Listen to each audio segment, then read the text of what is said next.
Buen día para todos. Soy Juan David Ochoa Alcántar y junto con mis compañeros Jennifer Daniela Vaquero González, Paula Juliana Boada Ochoa y César Camilo Mastroménico Betancourt les vamos a exponer el artículo científico denominado Métodos de ensayo de compuestos orgánicos oxigenados volátiles en muestras de efluentes por cromatografía de gases. Sus autores se encuentran plasmados en la presentación.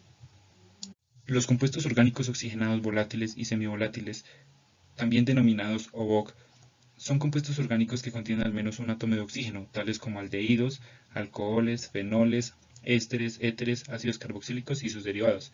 Se caracterizan por tener alta toxicidad, propiedades cancerígenas y mutagénicas, además de su carácter maloliente. Los compuestos orgánicos oxigenados se encuentran comúnmente en las aguas residuales municipales, así como en varios tipos de efluentes industriales, incluida la industria de refinería, la industria textil, industria del coque, industria química y la industria alimentaria. Todos los tipos de efluentes tienen una matriz muy compleja, que dificulta la determinación de OVOC individuales, cuyas concentraciones pueden variar de altas a simplemente trazas. Además, la mayoría de estos compuestos tienen características hidrofóbicas, son altamente reactivos y además cuando tenemos compuestos de bajo peso molecular tienen características que los vuelven altamente volátiles.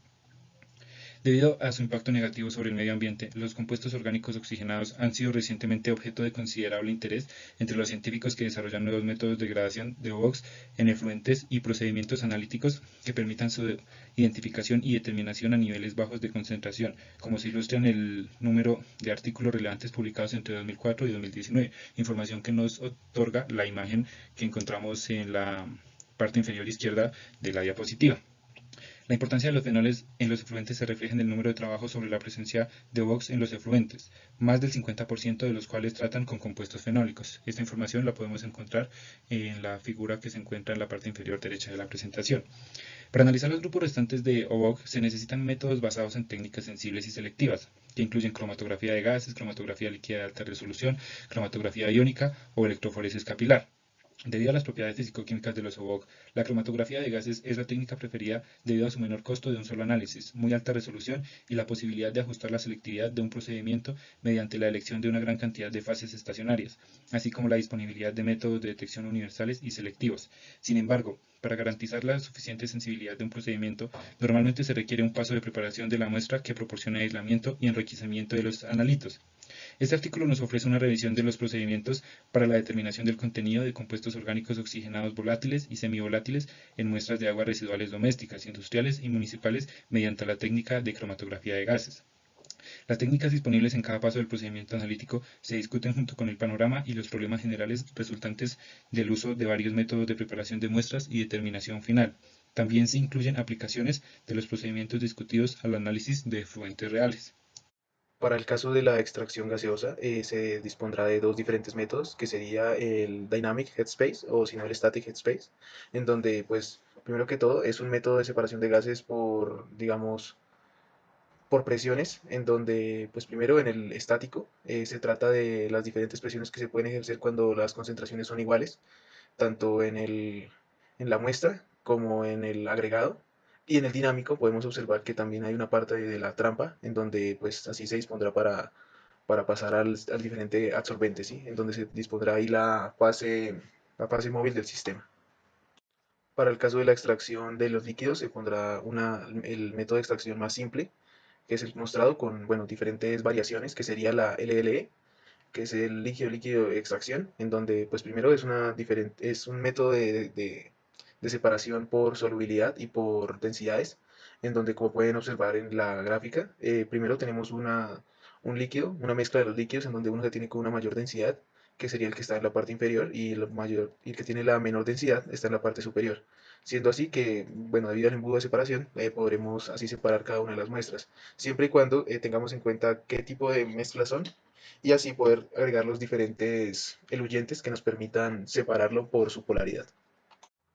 Para el caso de la extracción del solvente, se utilizará el método SPE para la separación de los solventes por fase sólida, en donde pues primero tendremos un blanco, después de esto se va a ir pasando cada uno de las muestras por diferentes solventes para que el sólido así se separe y después poder elucidarlo en la parte final, siempre y cuando tengamos en cuenta que para el solvente pues existen diferentes, tales como en el caso de los solventes sólidos, en donde pues se pondrá la fase estacionaria en alguno de los tipos de cromatografía, como puede ser la sílica gel, o si no, también se puede hacer por cromatografía de gases, también se puede hacer con gases como helio, como hidrógeno, y en algunos casos también como nitrógeno, siempre y cuando para poder separar los compuestos y que estos no se combinen a la hora de realizar el procedimiento. Y a lo último, pues separarlos así como en el mismo método de un catalizador. Derivatización. La derivatización se lleva a cabo para mejorar las propiedades físico-químicas de los analitos, incluido el cambio en polaridad, la reducción de puntos de ebullición y mejorar la estabilidad térmica. Además, al introducir un grupo funcional que contenga, como por ejemplo, un halógeno, puede mejorar la sensibilidad de la determinación utilizando el detector de captura selectiva de electrones. Por otro lado, la derivatización de muestras en aguas residuales con una matriz muy compleja puede provocar reacciones químicas no deseadas en la muestra.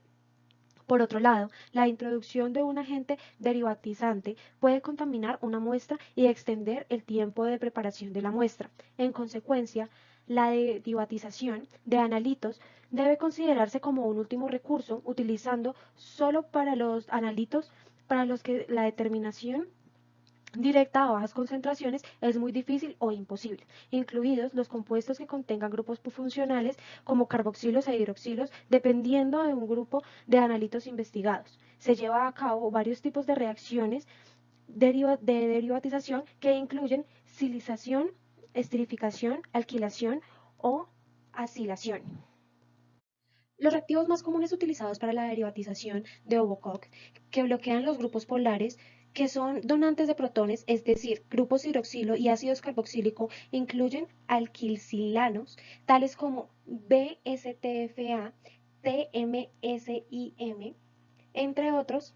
Ellos nos permiten la introducción del grupo trimetilsililo, que es el TMS, al analito. Las moléculas aumentan así la volatilidad de los analitos, mejorando la separación de isómeros y mejora la sensibilidad de detección cuando se usa un espectrómetro de masas. Sin embargo, a pesar de las numerosas ventajas, los derivados no son muy inestables y pues el análisis debe realizarse dentro de 12 y 24 horas, lo que limita el uso de estos reactivos en la rutina de determinación de un gran número de muestras. Los ácidos carboxílicos, tales como el diazometano, pueden experimentar un rendimiento de reacción directo al 100% en 1 a 3 minutos. Sin embargo, no es recomendado debido pues a sus propiedades irritantes y cancerígenas y pues que también es muy explosivo. En consecuencia, el diazometano se reemplaza con reactivos menos peligrosos como el bromuro de pentacloruro-bencilo, que proporciona el rendimiento de proporciona un rendimiento muy bajo y pues la reacción se lleva durante muchísimas horas. El método de ácidos carboxílicos no requiere mucho tiempo y permite la automatización, que es la formación de pares de iones a través de la reacción de grupos carboxílicos o hidroxilo con sales de tetraalquilamonio en una solución de la muestra.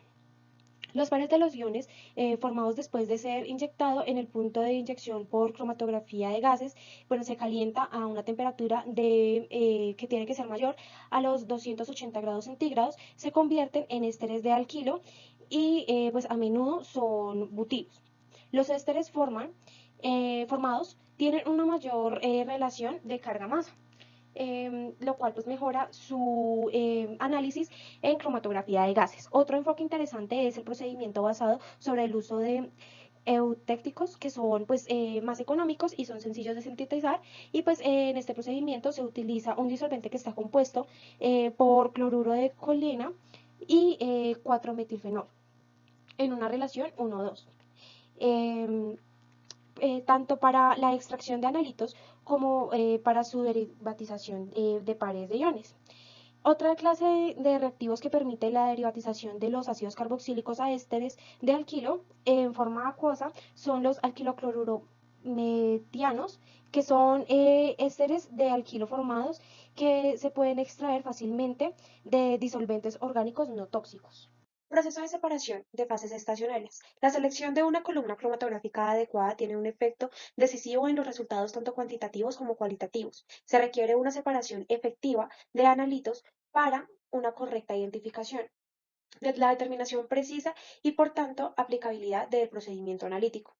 Esto se divide en tres fases. La fase estacionaria a base de polidimetilsiloxano para una inyección directa de soluciones acuosas sin remoción previa de la matriz de agua. Una fase polar estacionaria con una fase de cera o sol gel, que puede ser alternativamente una fase estacionaria de baja polaridad, es decir, polidimetilsiloxano o 5% de fenil y un 95% de polidimetilsiloxano. Estas fases estacionarias prácticamente no interactúan con el agua para que no se dañe con muestras acuosas. Otra opción, se utiliza una columna de protección desactivada apolar que permite la evaporación completa del agua antes de la interacción de analitos de la columna. Se recomienda el uso de PDMS como una fase estacionaria para la separación de fenoles debido a las fuertes fuerzas dispersivas que conducen a la elusión de la mayoría de los analitos según su punto de ebullición, facilitando así la identificación. Las fases estacionarias utilizadas más comunes para la separación de compuestos orgánicos oxigenados volátiles, excepto los ácidos carboxílicos, de aguas residuales, las muestras son de un 5% de fenil y un 95% de dimetilpolisiloxano. Para la segunda fase, que es la fase estacionaria a base de polilenglicol, algunos ácidos carboxílicos son suficientemente volátiles y térmicamente estables para ser determinados por cromatografía de gases, sin derivatización. Sin embargo, su alta polaridad y capacidad para formar enlaces de hidrógeno impide obtener picos simétricos con las fases estacionarias más populares de baja y media polaridad. En consecuencia, se recomiendan fases estacionarias polares basadas en polilenglicol para la separación de ácidos grasos volátiles. Otro enfoque interesante es para conectar varias columnas en serie, incluida una columna con una fase estacionaria polar conectada a una columna corta desactivada seguida de una columna de PDMS y otra columna desactivada. El uso de esta secuencia permite la separación completa de los ácidos carboxílicos C2 y C8.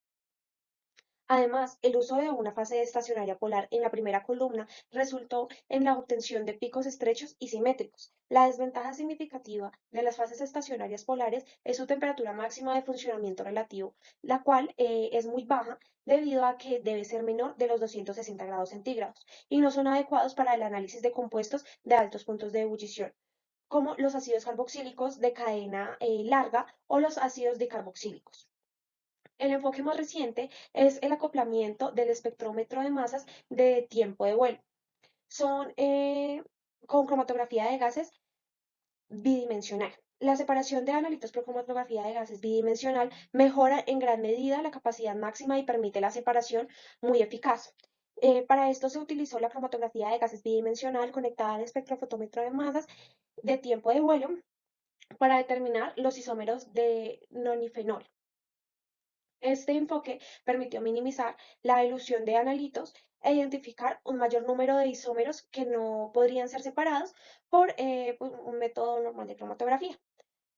Por último, está la fase de líquidos iónicos, la cual pues, es una alternativa de una fase estacionaria basada en polilenglicol, las cuales son las nuevas fases estacionarias basadas en líquidos iónicos que debido a propiedades únicas de los líquidos iónicos son polares o extremadamente polares. Al mismo tiempo, las columnas de líquidos iónicos con fases estacionarias pueden operar a temperaturas más altas en comparación con la polar convencional.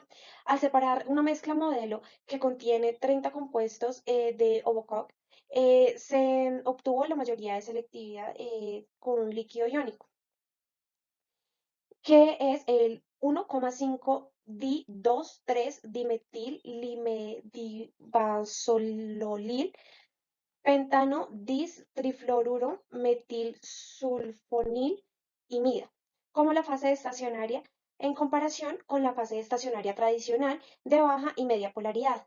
La elusión se observó solo para varios compuestos con espectrómetros de masas sustancialmente diferentes debido a la aparición de fragmentos específicos de iones que no interfirieron en el análisis cuantitativo.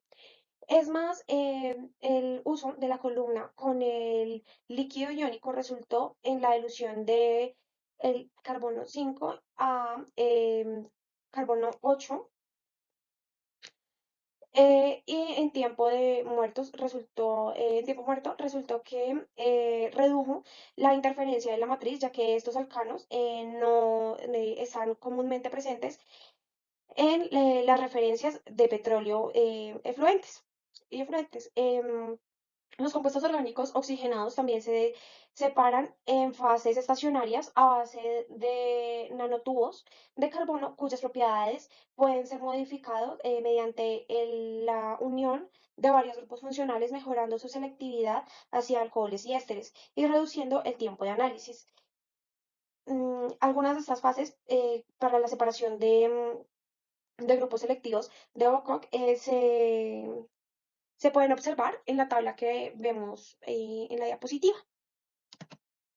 Para la detección, un detector popular utilizado en el análisis de aguas residuales es el detector de ionización de llama universal, FID. Sin embargo, debido a su falta de selectividad hacia compuestos orgánicos oxigenados y una considerable baja sensibilidad, se toman en cuenta otros detectores. Primero, el oxigenado selectivo de selectiva llama ionización de detector. El único detector de cromatografía de gases selectivo exclusivamente para compuestos oxigenados. Este tiene como acrónimo el OFID. El detector incluye un reactor de craqueo que convierte los compuestos oxigenados en monóxido de carbono y un FID especial para un microreactor para la hidrogenación catalítica de CO2 y la detección del metano. Los hidrocarburos no dan señal. Los picos del cromatograma representan únicamente oxigenados orgánicos compuestos y los picos de áreas dependen sobre todo del analito contenido. Por otro lado, está la espectrometría de masas. En la actualidad, el espectrómetro de masas es un detector más utilizado en la determinación de compuestos oxigenados volátiles en aguas residuales. Cuando es usado, es el seleccionador de iones de monitoreo de modo, tiene como siglas S y M.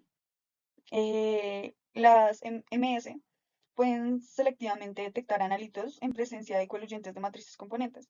Por otra parte, cuando se utiliza con un aislamiento del analito y enriquecimiento del procedimiento, el GCMS permite la determinación de analitos en 1 gramo sobre litro o incluso en nanogramos sobre litro. Una ventaja importante de un espectrómetro de masas es que los detectores y su capacidad para identificar compuestos desconocidos pues es muy buena. Por otro lado, en la SIM, el modo de identificación de los analitos se lleva a cabo por comparación de su retención. Em, Existe además otro tipo en la espectrometría de masas. Este es comúnmente un espectrómetro positivo o negativo químicamente de ionización. Este asegura una alta reproducibilidad de ionización, como era el caso con EI. En tercer lugar están los detectores basados en la luz ultravioleta. Teóricamente, los compuestos oxigenados podrían también ser determinados eh, en fotoionización detectora, PID, de sus siglas. Sin embargo, este método no ha encontrado un uso amplio en el análisis de procesos de aguas residuales. Otro detector universal es el que permite tanto cualitativamente como cuantitativamente un vacío ultravioleta. Este tiene como siglas VUV.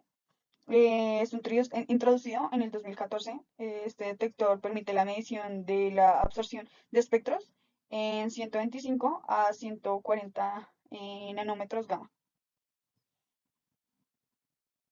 Existen otros tipos de detectores, entre estos es el electrón captura de detector, con sus siglas SD, que se basa en la absorción de electrones por electrófilos. Es altamente selectiva hacia compuestos que contienen altos electrones de afinidad, tales como los compuestos organoclorados, para que el SD este es específico. Además, es selectivo para los compuestos orgánicos volátiles. Sin embargo, esta selectividad es insuficiente para el análisis de muestras que contienen una matriz muy compleja. La presencia de aguas en los extractos, incluso a niveles de trazas, también es un problema debido a una gran respuesta de este detector. El análisis cuantitativo de Bock en muestras de aguas residuales se realiza generalmente mediante un método de curva de calibración, por el método de patrón externo. Sin embargo, cuando se utilizan algunos detectores de cromatografía de gases, incluido el espectrómetro de masas, la sensibilidad del detector puede deteriorarse gradualmente después de una docena de análisis. Por lo tanto, para garantizar la confiabilidad de los resultados, la calibración debe realizarse con frecuencia. lo que dificulta la aplicación de los procedimientos desarrollados a los análisis de rutina. El problema se puede minimizar cuando se utiliza el método de patrón interno, que permite un periodo de estabilidad mucho más largo del procedimiento, siempre que la respuesta del detector cambie en la misma medida para los analitos y el patrón. Un patrón interno se selecciona sobre la base de la similitud de sus propiedades físico-químicas con las de los analitos, como el punto de ebullición, la volatilidad del agua, el coeficiente de partición octanol-agua, etc. También debe estar ausente de las muestras reales, estar separada en el cromatograma de los analitos, ser químicamente estable, y la respuesta del detector al patrón interno debe ser similar a la de los analitos. En la tabla se compilan ejemplos de patrones internos seleccionados para la determinación de grupos específicos de compuestos. El método de patrón interno funciona mejor para procedimientos complejos de varios pasos, ya que corrige las pérdidas de analito que tienen lugar en cada paso de un procedimiento analítico, y también contabiliza para variaciones en el volumen de la muestra durante el paso de inyección. Otro enfoque es usar la dilución de isótopos, que es una versión del método de patrón interno en el que el patrón interno difiere del analito únicamente en su composición de isótopos, es decir, los derivados deuterados de analitos que se usan con mayor frecuencia. El uso del método de patrón interno introduce un paso adicional al procedimiento analítico, adición de un patrón o patrones internos a la muestra. Pero el equipo automatizado comercial actual, como un módulo de extracción PIT, permite la adición automática de patrones internos. Sin embargo, el método estándar interno puede no encontrar aplicación en los análisis de muestras de aguas residuales que utilizan detectores universales, debido a la composición de la matriz, que sea muy compleja, y la dificultad de seleccionar un estándar interno que no coeluya con los componentes de la matriz. También se puede utilizar el método de análisis cuantitativo, denominado método de adición estándar, que implica la adición a una muestra de cantidades conocidas del analito, seguido de un análisis cromatográfico. Este método no ha encontrado un uso generalizado en el análisis cuantitativo de aguas residuales, ya que es tedioso y requiere mucho tiempo, pero es útil durante el desarrollo de nuevos procedimientos analíticos, porque permite comparar la concordancia de los resultados obtenidos por el procedimiento que se está desarrollando para muestras reales con otros métodos. En tal caso, los resultados obtenidos por el método de adición estándar se aceptan como un valor esperado. Por último, el contenido de compuestos orgánicos volátiles oxigenados en diversos tipos de aguas residuales. Pues la presencia de estos es estrechamente relacionada al tipo de aguas residuales. Las plantas típicamente generan altos volúmenes de aguas residuales que contienen productos químicos, siendo principales pues, productos. Sus subproductos, por ejemplo, estarían en las aguas residuales de la fabricación de coque. Las plantas contienen considerables cantidades de fenol, cuya concentración puede ser tan alta como de 213,23 microgramos, y grandes cantidades de cresoles. Estos valores significativamente son superiores a los máximos permitidos de concentraciones en los efluentes industriales que se descargan al medio ambiente. Los fenoles también comúnmente se producen en los efluentes de la industria petrolera. Eh, Estos efluentes también se ven de la producción de butunes y de la petroquímica de aguas residuales. El contenido de compuestos fenólicos se baja en comparación del coque de aguas residuales, pero el petróleo en las aguas residuales es, tiene un contenido tóxico en cuanto a los compuestos orgánicos volátiles, incluyendo lo que son los alcoholes, los ácidos benzoicos, los acrilatos, aldehídos y cetonas, y éteres en concentraciones de gramos. Por otro lado, las aguas residuales en la industria son principalmente, se encuentra también el palmito y el ácido estearítico. Los descritos analíticos de estos métodos pueden ser también utilizados en la determinación de los compuestos volátiles u otras muestras acuosas dentro de lo que son una matriz completa. Uno de los ejemplos son los lixivianos de vertederos, que contienen grandes cantidades de compuestos orgánicos tóxicos, como lo son los dioxanos, ácidos carboxílicos, entre otros. Estos métodos podrían también ser utilizados para la determinación de contaminantes en diferentes tipos del medio ambiente y hay diferentes muestras. Muchas gracias por su atención. Aquí pueden encontrar la referencia del artículo del cual nos basamos para la presentación. Nuevamente, muchas gracias por su atención.